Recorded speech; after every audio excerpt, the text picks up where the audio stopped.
Let's talk about functions nature. Number one, 1, 1. 1, 1 is known as injective also. Okay, what do you mean by 1, 1 function? Suppose we have the first set which we call domain and the second one we call codomain, right?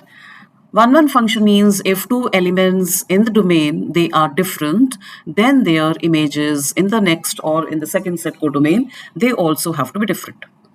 Right? If 1 is not equal to 2, which are basically pre-images of A and B, so we can see that f of 1, which is A, and f of 2, which is B, they are also not equal to each other. So whenever this uh, relation is true, or this characteristic comes out to be fulfilled over here, then we call it as 1, 1. And the next is many 1.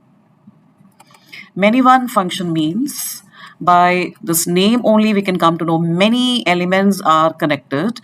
That set can be infinite or finite. Many elements, they are connected to only one element, like here. Okay, so this is known as many one function. Now third is onto. Onto is known as surjective.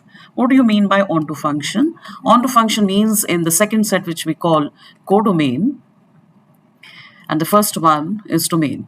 So onto function means if I have three elements in the codomain, so all the three elements should have pre-image in the first one. Like if A is connected to 1, B is connected to 2, C is connected to 3. So all the elements in the codomain, they have some or other pre-image in the first set, which we call domain. This is onto. But if the function is not onto, then which category, which characteristic would fail over here? In that case, some element would be left out extra. For example, C will not be connected to some element over here in the first one. For example, A is connected to 1, B is connected to 2, but C is left alone. Whenever some elements are left alone in the second set, in that case, the function is not onto.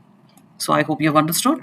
And the function which is 1, 1 and onto both, that is called, both of them are getting fulfilled over here. In that case, the function becomes bijective. Okay, whenever it is 1, 1 and onto both. For example, if we have to check which is 1, 1 and onto both, in that case, you can see, yes. So we can see that 1, 1 and onto both. In that case, just take the example. Like the first one, which I have written for 1, 1, the same thing is coming out to be true for bijective also. Bijective means it should fulfill the property of 1, 1 and onto both. So 1, 2, 3, A, B, C. If I connect 1 to A, 2 to B, 3 to C, we can see that 1, 1 property that is getting fulfilled, onto property is getting fulfilled. So this is the example of 1, 1 and onto both. So today we learned about different kinds of functions and their nature. I hope you understood.